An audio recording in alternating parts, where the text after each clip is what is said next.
Hello, friend. Welcome back to Couch Tales. Is your motivation tank running on empty? The hidden fuel that changes everything. If you're struggling to stick with goals, this episode is for you. Motivation is a feeling that drives you toward a goal. Discipline is the ability to take action regardless of how you feel. Successful people don't have more motivation than others. They've just developed systems that don't rely on motivation. I've got 7 practical motivation hacks you can start using today that'll make a real difference. They helped me finally finish my book after 3 years of starting and stopping, and they might just be the missing piece in your motivation puzzle too. Let's dive in. Have you ever been super pumped to start something new? Maybe a diet, a workout plan, or learning to play the guitar? Only to find your enthusiasm fizzling out faster than a cheap sparkler. One minute you're excitedly buying fancy running shoes, and the next you're using them to reach things on top of the shelf of your closet. Or maybe you've experienced the classic New Year's resolution effect. January 1st, you're all in. January 15th, what resolution? If you're nodding along, then you're in good company. The gap between wanting to do something and actually doing it consistently is practically a universal human experience. Here's the big revelation that changed everything for me. Motivation isn't something you wait for or something you're born with. It's something you strategically create, like a relationship. Let me tell you about my motivation journey. 3 years ago, I decided to write a book, something I dreamed about since I was 10 years old.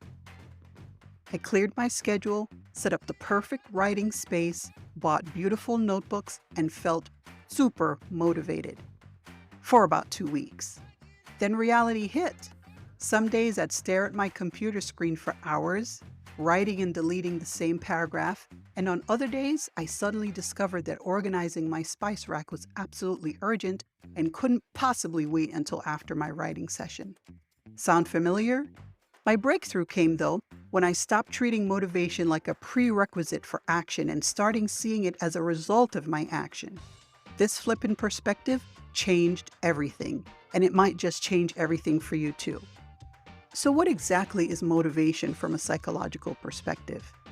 It's the internal process that initiates, guides, and maintains goal-oriented behaviors. In simpler terms, it's the energy that moves you towards what you want. But here's where most of us get it wrong. We think motivation comes before action, when science shows that action often comes before motivation. Thank you for hanging out on the couch and helping us grow. If you haven't already, go ahead and push that subscribe button and the bell for notifications of future episodes. Your support means the world to me. So let's talk about the 2 main types of motivation that drive our behavior. The brain detectives with their fancy lab coats and clipboards call these intrinsic motivation and extrinsic motivation. Intrinsic motivation comes from within. You do something because it feels good. It's interesting or it's personally meaningful. Like when you get lost in a hobby you love and time seems to disappear. Extrinsic motivation comes from outside factors, rewards, praise, avoiding punishment, or gaining status. Like when you clean your house because guests are coming over, not because you suddenly fell in love with mopping. Now, most of us think we need to feel motivated before taking action. We wait for inspiration to strike, for that magical feeling of, I really want to do this right now. But there's a problem with this approach. Feelings are inconsistent and unreliable. If we only acted when we felt like it, we'd never accomplish anything meaningful. This insight takes us back to our caveman days. Those early humans didn't wait until they felt motivated to hunt for food or build shelter.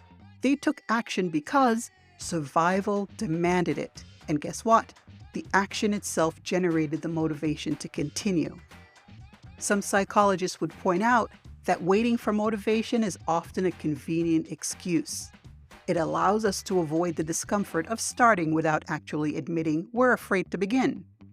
Just a friendly reminder, this is not professional advice, just good old psychology and personal stories. Take what resonates with you and leave the rest. So let me tell you about my friend Marcus. Marcus wanted to run a marathon, a big stretch for someone whose previous running experience was limited to catching the ice cream truck as a kid. He bought all the gear, downloaded training plans, and told everyone about his goal. But every morning, his alarm would go off and he'd think, "I'm not feeling it today. I'll start tomorrow when I'm motivated." After 2 months of tomorrows, Marcus realized he needed a different approach. That's when he discovered what I choose to call the 2-minute rule. Instead of waiting to feel motivated to run, Marcus committed to just putting on his running shoes and stepping outside for 2 minutes every morning. Just 2 minutes. No pressure to actually run. Some days he'd stand on his porch for 2 minutes and go back inside, but most days, once he was outside with his running shoes on, he'd think, "Well, I'm already here," and ended up running. The action created the motivation, not the other way around. 6 months later, Marcus completed his marathon. Not because he woke up motivated every single day, but because he stopped using not feeling motivated as a reason to not start. Okay, friend, it's time to start practicing a new instrument. Your old, waiting for motivation song isn't getting you to your goals. Here are 7 practical strategies to generate motivation when you're not feeling it. Number 1, use the 5-second rule. When you feel like hesitating before acting on a goal, count 5, 4, 3, 2, 1, then move physically. Meaning, get up from the chair where you're sitting at and moving 3 to 5 feet from there. This interrupts the habit of overthinking and hesitation. I use this every morning to get out of my cozy bed. 5, 4, 3, 2, 1, feet on the floor, no debate allowed. Number 2, lower the barrier of expectation. Make the first step ridiculously small. Don't commit to a 1-hour workout, commit to putting on your workout clothes. Don't commit to writing a chapter, commit to opening your document and writing 1 sentence or 2. Once you start, continuing is much easier. Number 3, connect to your why. Why are you doing this? Try to answer that question and it might serve as a motivator. Number 4, design your environment. Like putting my phone in another room during writing sessions and set my coffee and notebook out the night before. Your environment shapes your actions more than willpower ever could. Number 5, use implementation intentions. Create specific if-then plans. For example, if it's 7 a.m., then I'll write for 30 minutes before checking email. This bypasses the decision-making process that often derails our motivation. Number 6, harness momentum through streaks. Track your consistency visually. I used a simple wall calendar, marking each day I wrote with a big red X. After a few days, the desire to keep the streak alive became a powerful motivator. I believe it was Jerry Seinfeld who famously used this "don't break the chain" method to write jokes every day. And number 7, celebrate small wins. Acknowledge and celebrate your progress, no matter how tiny. Your brain releases dopamine when you recognize accomplishment, creating a positive feedback loop that fuels continued action. I would literally do a little happy dance after each writing session. Thankfully, there's no video evidence. The beautiful thing about these strategies is that they don't require you to feel motivated. They create motivation through your action. For me, the game changer was strategy number 2, lowering the barrier to entry. I stopped pressuring myself to write brilliantly for hours and instead committed to writing 1 paragraph each day. Just 1. It could be terrible, but I had to write it. Most days, that 1 paragraph would lead to several pages as momentum built. And on days when it truly was just 1 paragraph, I still counted it as a win because I showed up for myself. Consistency trumped perfection every time.